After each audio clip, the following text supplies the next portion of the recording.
This is More Than Reality podcast, where we dive into all things faith, family, and marriage and share that there is so much more than the reality that you see on the surface. Welcome to More Than Reality with Adam and Danielle Busby. We survived birthday week. the last party. Oh, welcome to More Than Reality podcast with Adam and Danielle Busby. That's me. Friday and Saturday was like the last of the parties. Yeah, so we had a lot of blast. Makes sense. I mean, listen, guys, I'm going to sound weird. I'm going to cough a lot. I don't feel good right now, but still rocking and rolling and filming. And so if I sound weird, that's why. Sinus, allergies, and probably exhaustion. From the Quints birthday party, we had a lot of fun. Probably why you're run down so much, because you got very little sleep. Because you were in your own room. And but that hits you pretty hard whenever you don't get a lot of sleep. Well, and it's just like seasonal. I mean, this is like the fourth time that this has happened. And we've had a crap ton of pollen. Yeah, I mean, I can't stop my eyes watering, my nose. I wake up in the morning and I lift my head up and it just like water straight out. I'm like, gross. Sorry, guys, about that. Yeah. They did like a little sleepover at this local Great Wolf Lodge. This is the first time that we went to like the water part of it and stuff. Like you've taken the kids to like a birthday party there before. Mm-hmm. And that's why they wanted to do, well, they have asked for a sleepover birthday party for years. I'm like, let's just wait till we're 10. We'll do that, save that for double digits. Because I always wanted like the tent sleepover. And I'm like, we don't have enough room for that. Like, you quints can't have anybody else over if you want a tent. Like the tent Blake did. I think Blake did like 10 tents up in the playrooms. There's not enough room for that. We'd have to like line them along the banister and that walkway and stuff too. That's what we did for Blake's. There was 2 up there in like the hallway banister. Anyway, so we found Great Wolf had like a room that sleeps like 12 bunk room, like 2 conjoining rooms and whatever, and couch beds and stuff. And those little bunk rooms are pretty cool. Yeah, they were the cute. Little kids. I guess they're twin size though. Yeah, there's twin size beds, but a room with like 4 bunk beds. Yeah, I mean, they had a blast. Like the kids had a blast. We were staying the night there, and it was me and a friend Holly came to chaperone and help with me in the Quint girl room because, no boys allowed. But we still need Adam. We had a lot of fun. Late night, early morning, but super early morning. Adam was in his own room, and him and Blake stayed in there. And Blake's friend Julia, who is her mom, was with me. But we all hung out and, helped and had fun or whatever. But me and Holly stayed in the room with the 12 little girls. And they were doing like crafts and stuff and making custom hats. And Daniel had all kind of stuff lined up for the kids. But it got to that point where like the 9 o'clock came around and you're like, give me some pizza. I'm out. Yeah. I was like, I think my work here is done. And so I went back to the room and I laid down in bed, grabbed a book. And then within like 5 minutes, I was out. 5 seconds, a bit. So, I'm like texting you. I need a charger. I don't have a phone charger. I get like through like 2 pages and I'm out. I don't even know why I try to read it. I don't know why you do anything besides just turn the lights off and close your eyes, because that's what happens the second you turn the TV on in the room or you open a book. Yeah. But that's how I go to sleep quick. So I just keep doing that. Yeah, but we had fun. We made the cutest hats, which turns into, those craft projects are always hard because found this cute idea, pulled it together. They make it look so easy on blogs it's Instagram. It's that I didn't have enough like glue guns or Mod Podge or scissors. And you're in a hotel room, so you can't really just like, let me go run to the other side of the house and find some. Yeah. And so it turns out that, they'll pick out and want to do things. And then me and Holly are there like helping do this. And they're like, oh, well then can I have a heart instead of this? Can I have a shape of this? And of course they're helping and doing things, but it takes time like to literally like get everything on there and set. Yeah. And so they're like, okay, Miss Danielle, here's mine. And then here's mine. And here's mine. So they're all like lined up and they're like, peace out. We're going to play, which is fine. Yeah. But this is everything I want you to do with the hat. It's laid out. And yeah. Then So it turns out to like, holy cow, like now we're up to like 1:00 in the morning, like trying to finish these hats. And half the girls, which I will say, it was kind of nice doing a birthday on like a school night late at the end of the week. Cause like the girls were exhausted. Like when we were waiting on pizza, Riley, Inley, like a couple of them were like already like laying down, ready to go to bed. And I was like, what in the world? But then once we had pizza and then we start the craft, it was fire on again. Yeah. I went to bed and then I woke up like always. I woke up at like 5:36. And so I just grabbed my laptop and my iPad and I just went down to the lobby. I was like, well, I'll just go work down there because Blake was still asleep. I couldn't really make much noise in the room or turn any lights on. So I just went downstairs. I have to walk past Danielle's room to get to the elevator. And it was like 6, maybe 6:30 by the time I was like walking down. And I didn't even get white noise on or anything because I didn't have a phone charger. I could Holly didn't have a hear charger. the kids. I was like, oh gosh, they're up early. Yeah, they were like, one of the girls was like, I'm going to get up first. I always get up early. And then they're like, okay, well, you wake me up. And I'm like, we don't have to wake anybody up. Like, but I always sleep with like white noise or like fan noise and whatnot. Well, I didn't have a phone charger. I knew I packed it, but I couldn't find it. And Holly didn't have one either. And we have the old plug-in for our phones. And so if all the other girls who had like a phone, they was all like the newer version. And so neither one of us had a phone charger. I'm like texting Adam. He's not responding. Blake's not responding at this time. And then I realized it was like after midnight. Yeah. I'm like, oh my gosh, I'm not going to be able to put that on. It's going to drown my battery out. Yeah. So I definitely heard everything. But we did have a lot of fun, even though it was extra stressful and hard. Yeah. With complications and things that didn't go as planned. But, you know, that always seems to happen in some aspect. But girls couldn't tell that anything didn't go as perfect as they wanted. And they had a blast. And I think when we got home, like all the moms just like, my girls are exhausted. My kids exhausted. Like they can't stop talking about the party. So I'm like, yeah, I love me a good party. Oh yeah. Cause I had like kind of like a business meeting that night after we got home. And I took 3 of the girls with me. Which was brave which was not smart because like I'm trying to talk about some serious like work stuff. And Riley is just like exhausted and I don't know why she went. I know. I was surprised that she even wanted to come. But then, you know, whenever she gets like headstrong about like, I'm tired, I want to leave. Yeah. And I'm like in the middle of like a serious conversation about some stuff that I needed to talk about. And she just wouldn't let up. And finally, like she came to me just like crying. Like she's so tired. She's just crying. She's like, yeah. Okay, I need to go. Yeah. And I was exhausted too. I told her like, go lay down on like a couch. Oh no, you came in. I fell asleep on the couch and I didn't know if you were still going or not. And you woke me up and you're like, you've been sleeping for 3 hours. I'm like, 3 hours? We hadn't even been home 3 hours. Well, it was like 8:00. Yeah, but I'd only been sleeping for like 45 minutes. But I knew whenever you'd wake up, you'd be like, where the heck are you? And so like, I knew I needed to wake you up. Like, hey, I'm leaving. I'm taking some of your kids.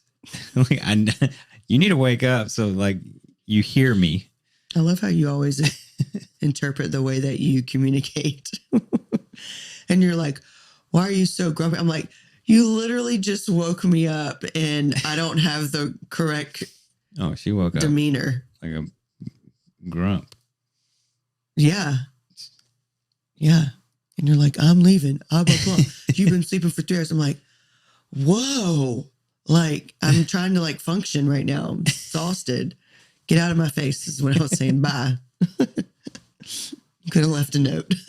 Yeah, I guess I should have. Okay, we're going to start with a couple Connect cards and then we'll get into the topic for today. I'm surprised you're not looking at them as you're shuffling. I know, I'm not looking at them this time. All right. What is something you wish we could share that we don't?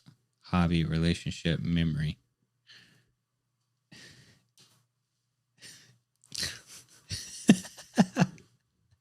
I mean, it's been 20 something years. I feel like we've shared more things than not.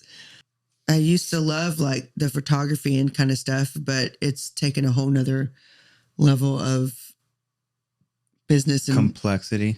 yeah. And it's not fun to me because if I'm ever holding a camera or whatever, I get critiqued. So, or if I got to take a photo, you're like one up me every time. I'll like go take a picture with my phone. You're like, let me do it with my phone. I'm like, oh my gosh. But so, I mean, I used to love doing stuff like that, like family pictures and stuff. But I would say a lot of the things that we've shared, adventure and things together. No, but this is that we don't. I know. What do we do that we don't share?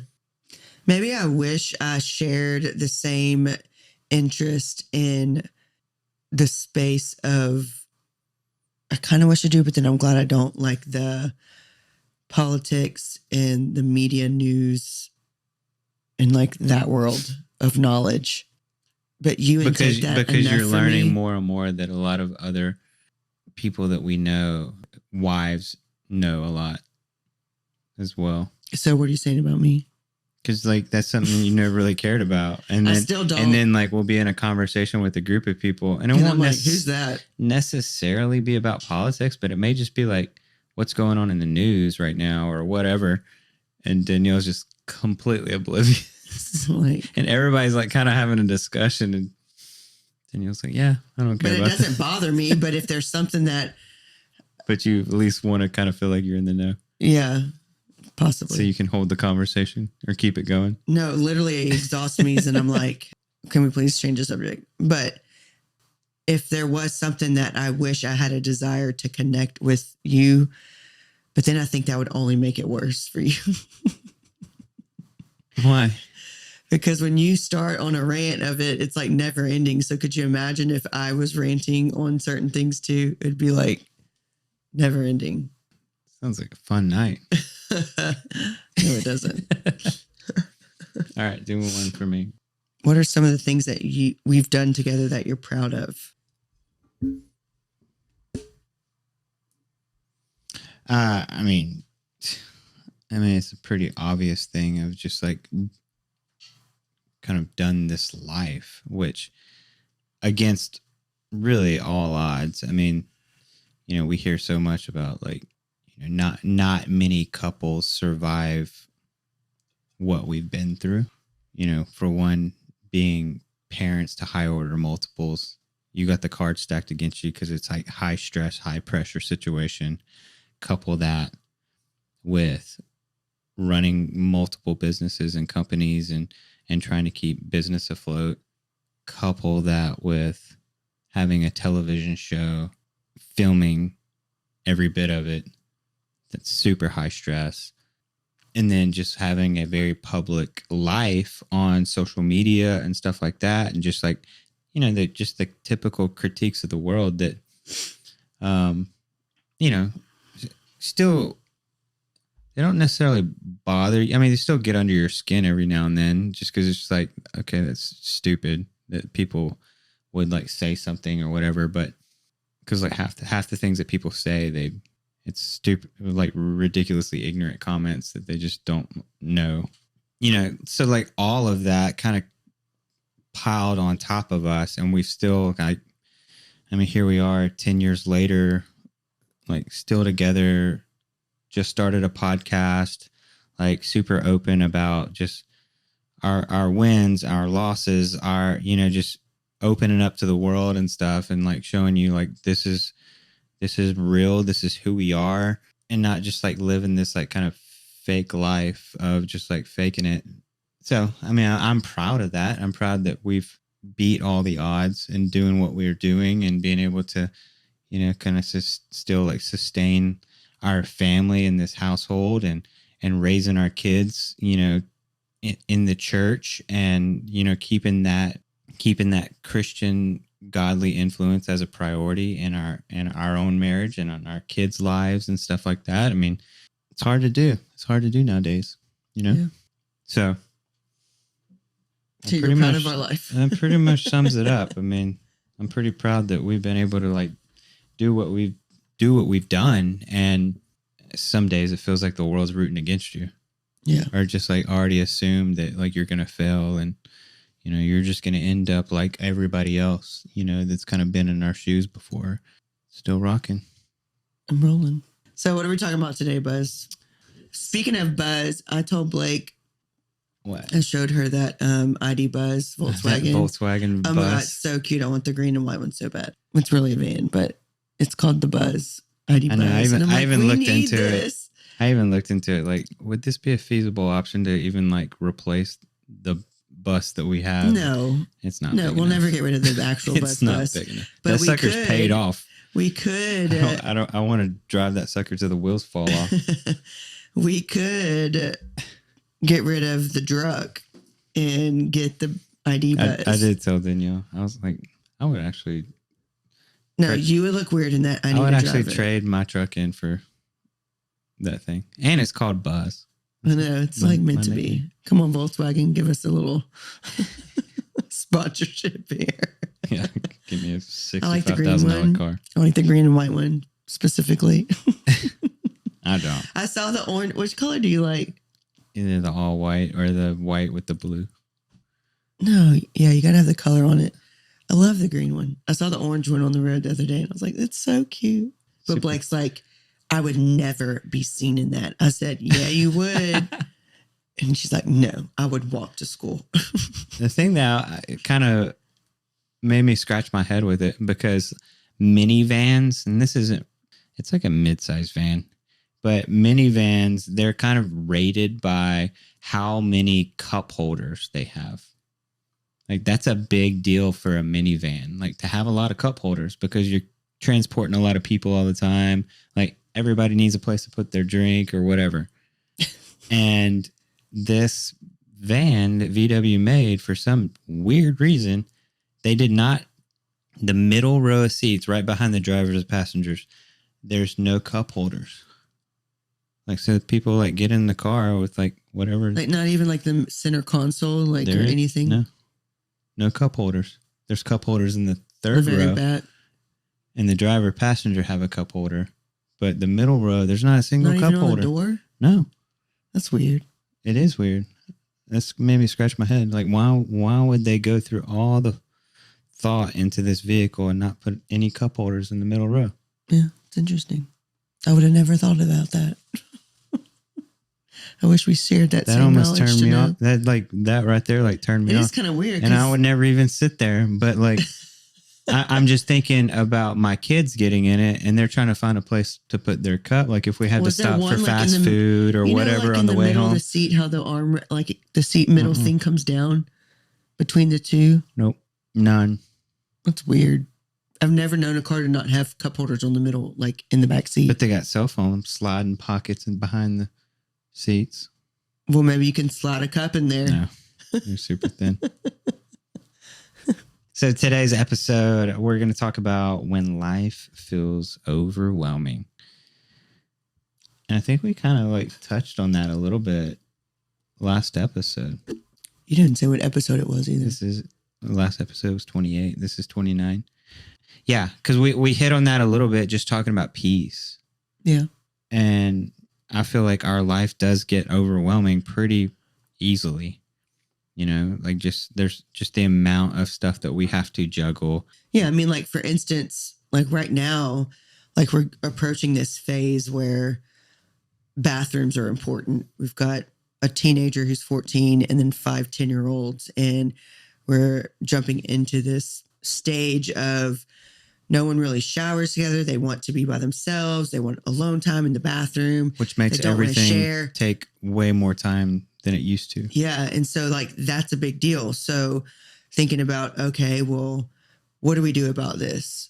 How do we make this work? How do we start baths right after school? Like, no, it's complicated. So like when one thing changes, yeah, it's milestone, it's a huge change. It's a lump sum all at one time. So for a family being like, oh, okay, yeah, like they don't want to share a bathroom, that's okay.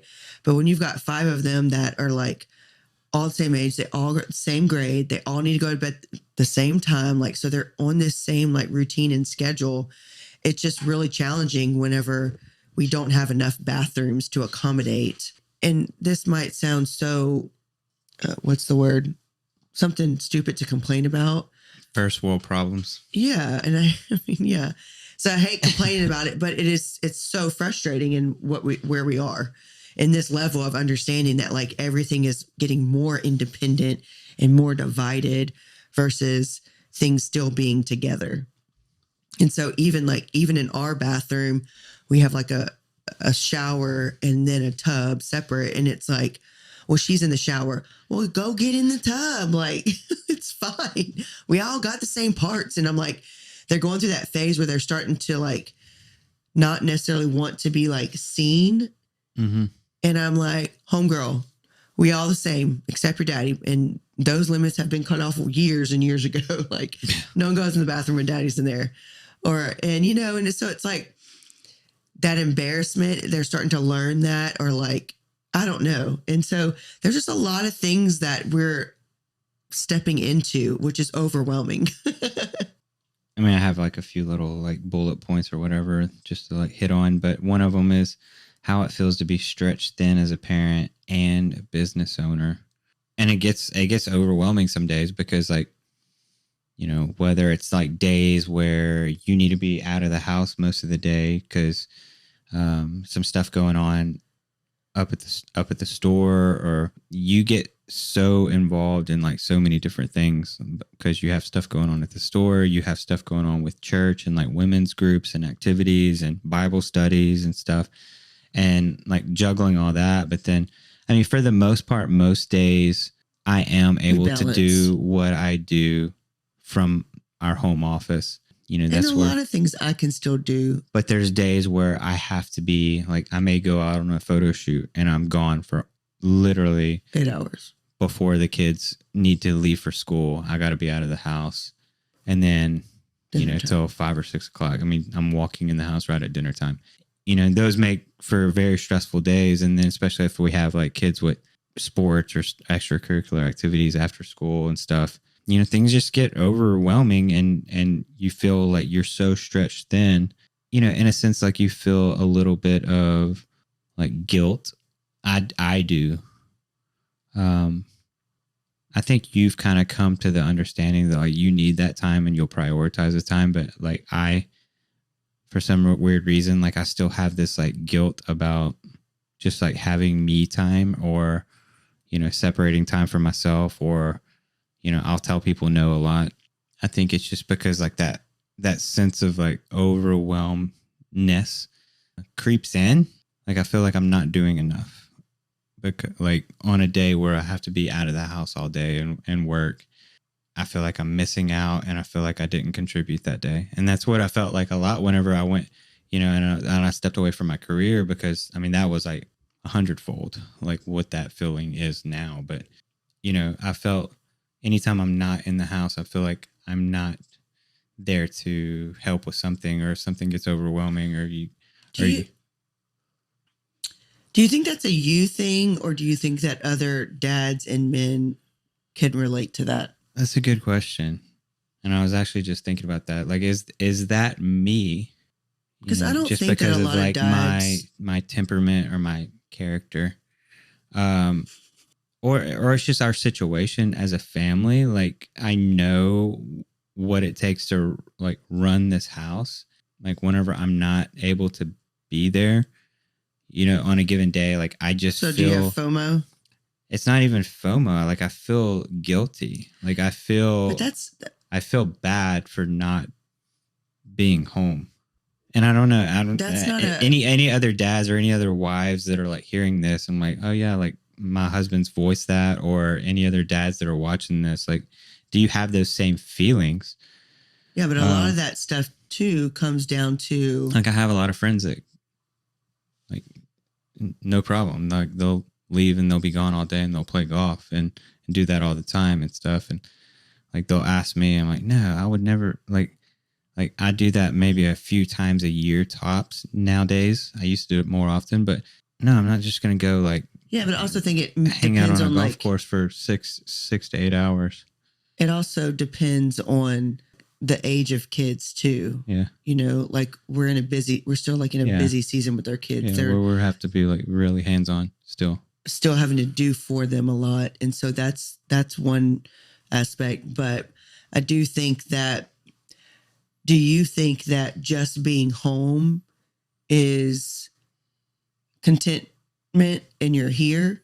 Because a lot of times you are here, but you're not here. You're just working. Is that the same thing? But I'm like here if like something happens or somebody needs me. So like I can like stop what I'm doing and step out. But yeah, I mean, even if I'm home, you know, I may have to do some work or whatever where I'm at my computer till 6 o'clock because I'm in the middle of something or I have a deadline. But I'm still home to where like if something happens or things get too chaotic or too out of hand or whatever, I can like set this down and go like tend to it instead of just like completely not being here and feel like I've let the family down in a sense. Well, it's interesting. I mean, it's interesting to hear that from you because I think that those thoughts are lies that you're putting in your head and telling yourself because I don't think that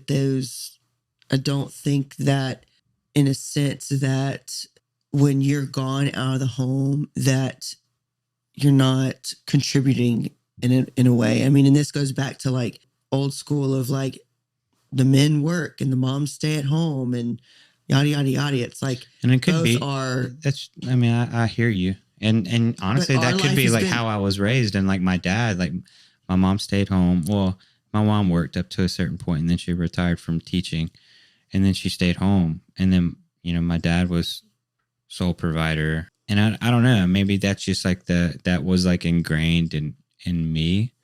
But I feel like we are capable of the level that we live in the work that we do. We're flexible a lot. And that's something that we've been very fortunate to have because of having 6 kids and the need for both of us to juggle all that, right?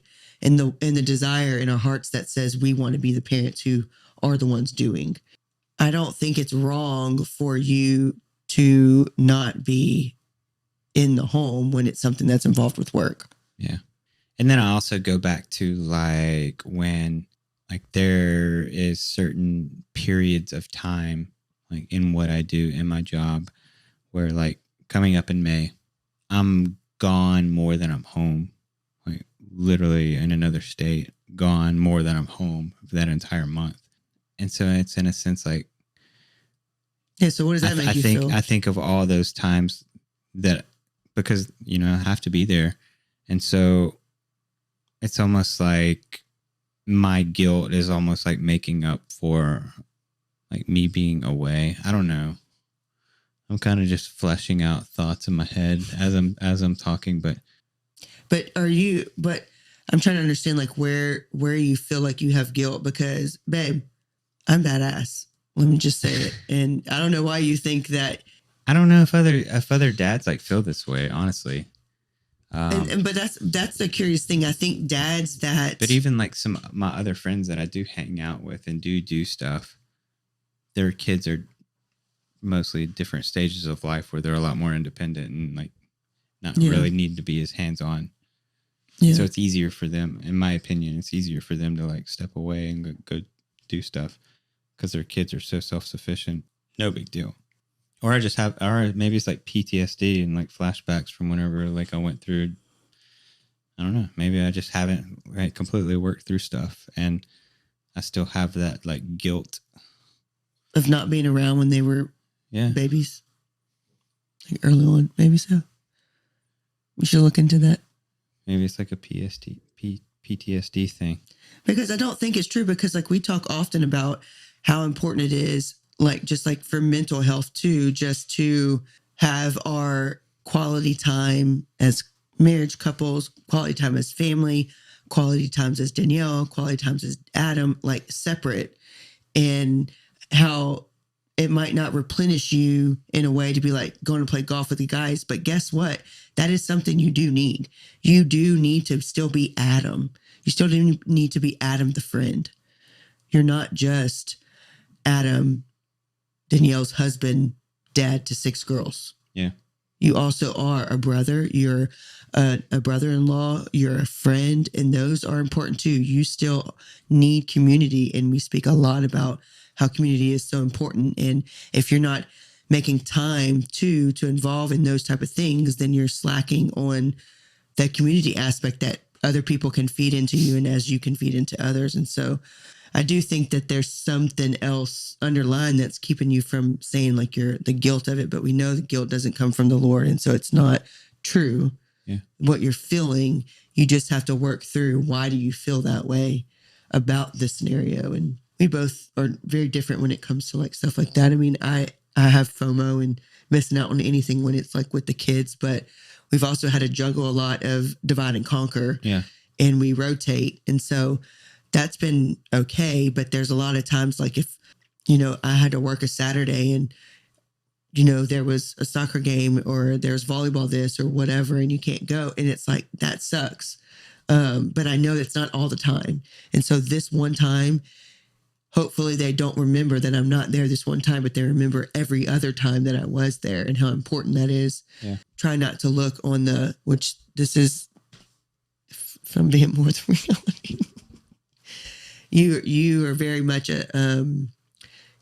you shoot for the negative and analyze before you see positive. And I look at the positive and encouragement and to go.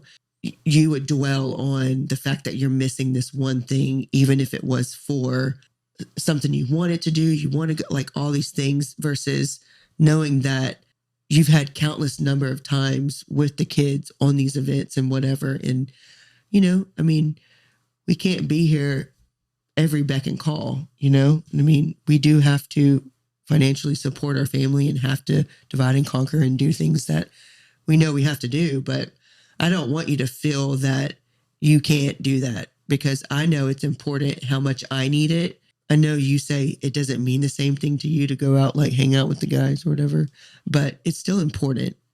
Yeah. Still important to all you dads out there too. It's still important, and you wives and you moms. Yeah. I mean, still it's important. It's hard to remind yourself and tell yourself like how beneficial that is to have other men in your life that you can confide in and bounce things off of and just have fun with, and just like put your guard down, and people that you can trust. And it's so beneficial for your own sanity and stuff. Yeah. I don't quite do it as much as I should. I know that. No, but a lot of your work involves a lot of fun guy time. True that. And so that could be it too. Two birds with one stone. I mean, we always make fun of like, you're working. Yeah, I'm fortunate to where like my job allows me to do some very fun stuff. Yeah. And so it's like whenever I'm not working. And there are people you want to hang around too. So, and. Yeah. Yeah. So that could be it too. It's like, I almost feel guilty sometimes whenever I'm working, but I'm having fun at work. Absolutely not. That's the best. Because I feel like, they don't think I'm working, If you're not having fun at work, then we don't need to be working. Yeah. What else we got? What do we do whenever we feel like we're burnt out? Dude, I'm like, leave me alone. When I'm stressed out, when I'm burnt out, I need nobody to talk to me. I want to escape to like quietness, and then when I'm burnt out, I'm like, if somebody else asks me for one more thing, I'm going to blow up. And so I'm like, just don't talk to me. Leave me alone. That's what I do. Yeah. You do it in a certain way, but I will verbalize. I just can't right now. I need some time. I need alone time. Like, nobody talk to me. Leave me alone. I'm going in the room. I'm closing the door. And you'll just go in your office, close the door, and not talk to us. But then I'll also there's been like certain things that are in our life that I used to think were such a big priority because I put these expectations on us and our businesses, and even like our like YouTube channel. I know I used to like, okay, we got to put up one video per week and like stick to that schedule and stuff. And whenever I was doing a lot of that solo, like I got burnt out because I was doing that TV show, also business. And I got, it's through the season of like working, I'd go work. That's when you turn into home. the one-man team. Yeah. That's whenever I turn into, like, I just like get you really think you quiet. have to do everything by yourself and then it's everybody else's problem. But I did realize, like, a while back that things that like expectations that I put on myself, it's okay to not do that. And so right now, like we haven't posted like a YouTube video in probably a month and a half, 2 months. It's probably been a month and a half.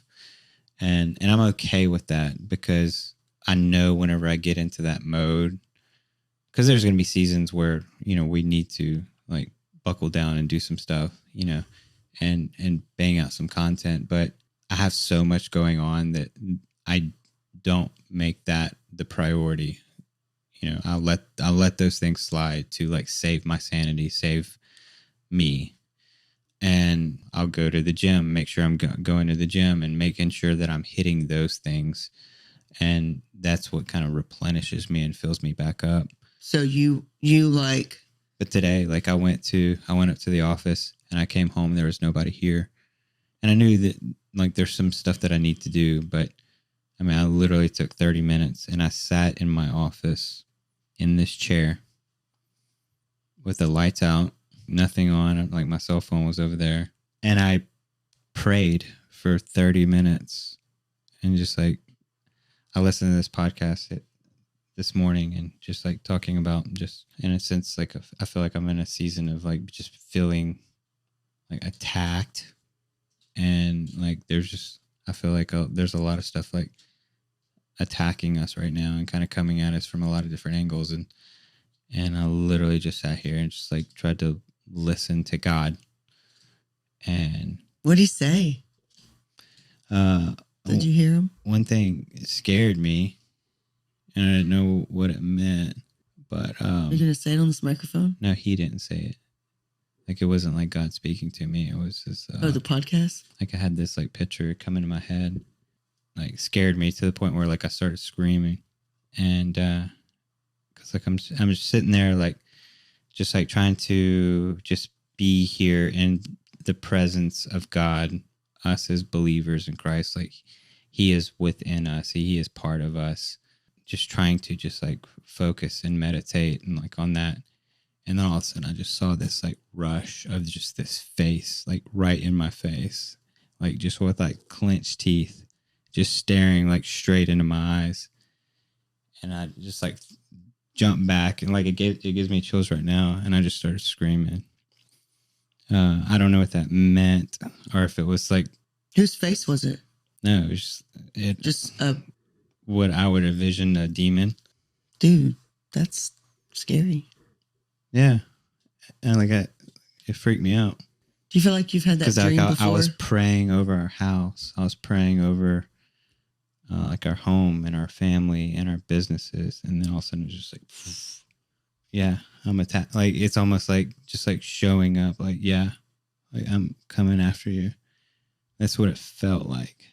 And that's whenever like I really started just like yelling and just like, in Jesus' name, like rebuking. And but it was intense. It was weird.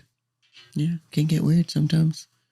I've never had a dark image. The spiritual warfare is definitely real, guys. And what'd you call it? Like dark the spirit realm is every bit as real as this is right here. And like evident today. And then I prayed and I prayed and I prayed and I stayed here. I felt better. Like I had a peace whenever I stopped. God was here and he was protecting me. I'm freaking you out. I probably shouldn't have talked about that right now because like it's still kind of, I don't know, it's fresh. I should have probably spoke with you about it before bringing it up on the podcast. Well, I'll tell you a story after the podcast is over. Now everybody's going to be wondering. After Adam just dropped this crazy demon bomb on us. No, yeah. I've never had like a dark REM imaging of like, feel like an attack in a lot of ways, multiple times in my life, but I've never had something like that, like an image. I pray I never do, but I've never seen visually like something dark. It's crazy. Yeah. It's kind of off topic, but I kind of don't want to ring it, but I mean, the last thing that I had on there is just like encouragement for people that are going through this hard time. I think it's something that is very fluid with us and like how we handle it in certain times and just like how we feel. And I mean, my biggest thing right now, especially like, I feel like we're in the middle of like a hard time, and very evident that whether it's me or our house or whatever, I just feel like we're under an attack. I feel like I was face to face with that today. And to spend time in prayer, spend time in the Word, that's what gives me the relief. Like I'll go through seasons where I have so much anxiety and just worry about, just because we have so much going on and so many things to like keep track of and keep in my head and stay on top of, where like I'm just like waking up in the middle of the night and I can't sleep. And oh, really? Yeah, I mean, a lot of times you probably think I'm sleeping, but I'm not. I'm just sitting there thinking, snoring. But I take time out of the day and I just get quiet and get alone, read my Bible and pray.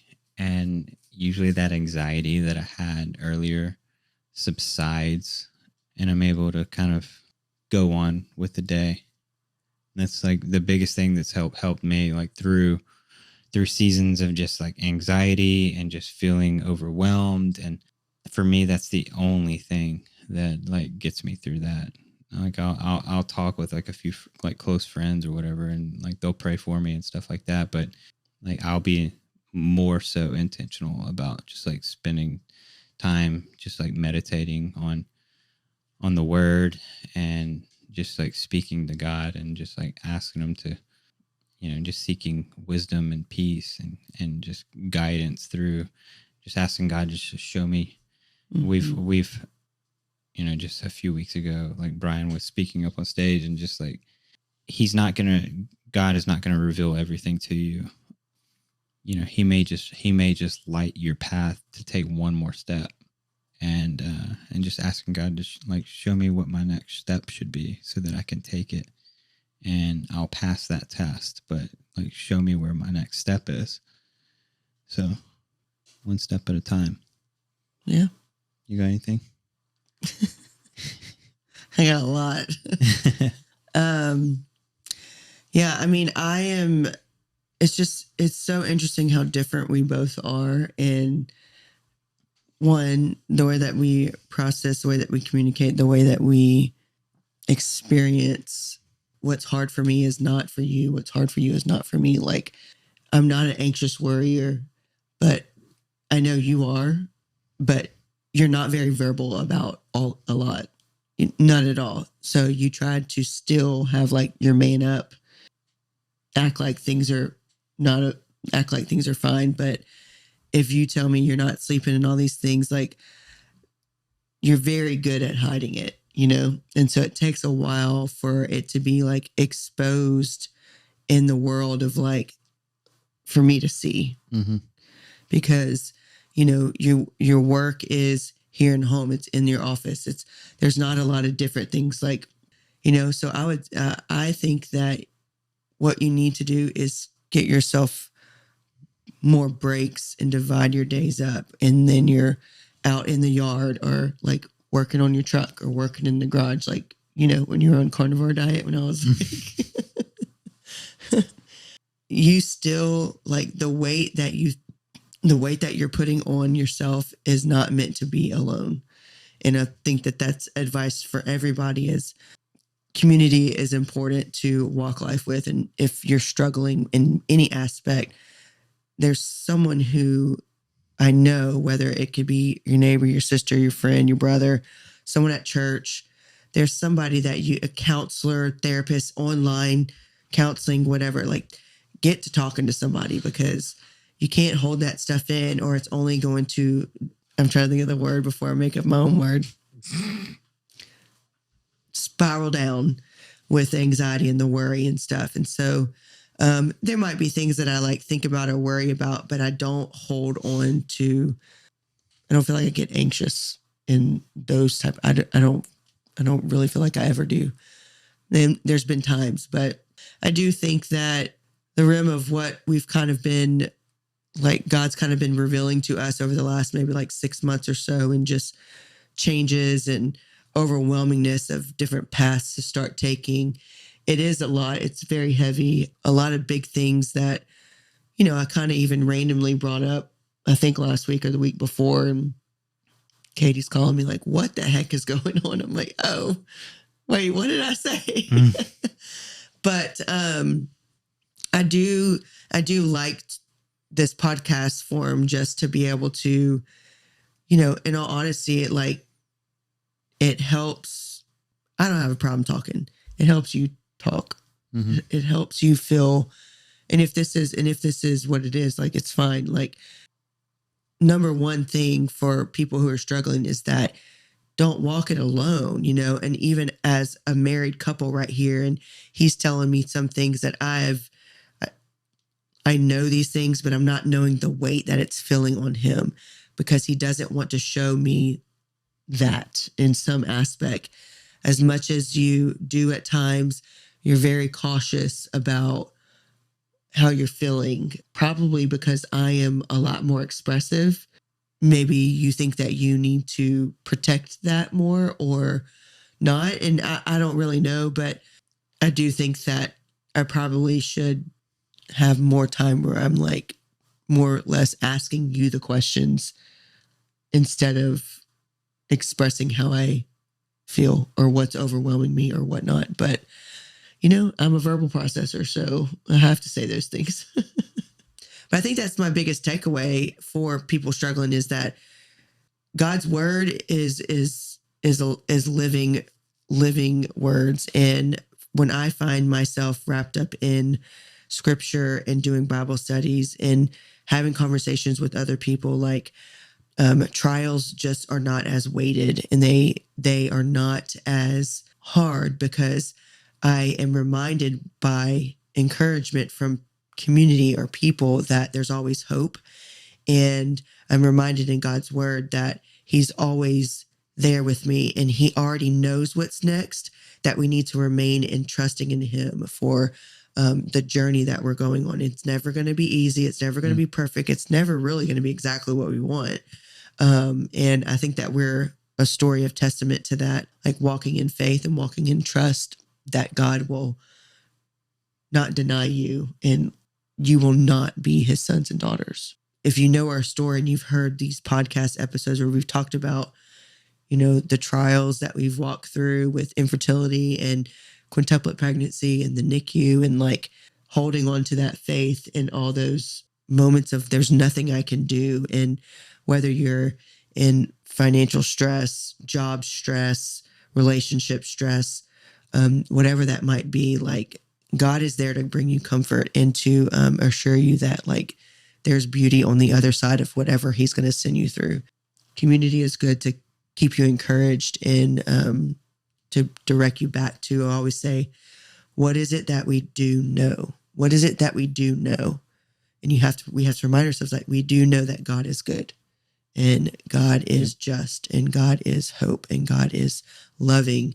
And those are the things we do know. What we don't know is what's going on with work, what's going on with relationships, what's going on with finances, what's going on, whatever the struggle is. Like, we don't know the outcome. We don't know how to handle, but we have to remain and know that like what we do know, and we do know that God is good. And so that's something that I always am reminded, and me and my friends, we always repeat that back to each other whenever we're like looking for support or encouragement, and, kind of confessing some struggles or whatnot. So, yeah.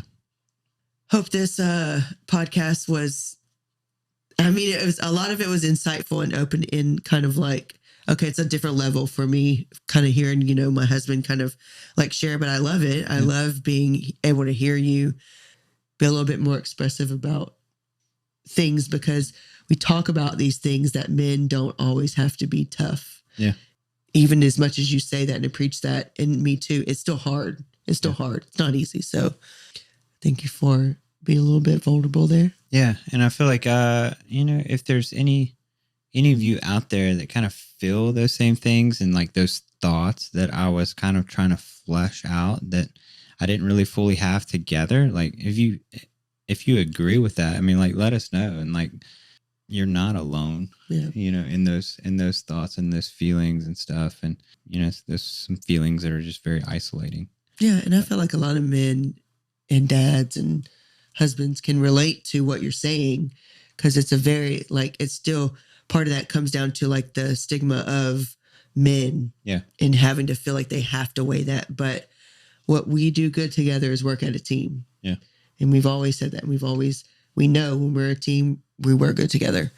And so just be mindful of that with your spouse too, is that y'all are a team. It's never you against him. Like, be united in all things, and even in the hard. So, yep. So thank you guys for just hearing us out and hearing these things that we probably maybe never verbalized, but just kind of working through. But I feel like I don't know. It helps me because I'm such an internal processor. But just like, I don't know, being here in front of this mic, in front of a camera or whatever, it just like forces me to like, just, okay, I'm just going to go ahead and say it when I don't normally do that.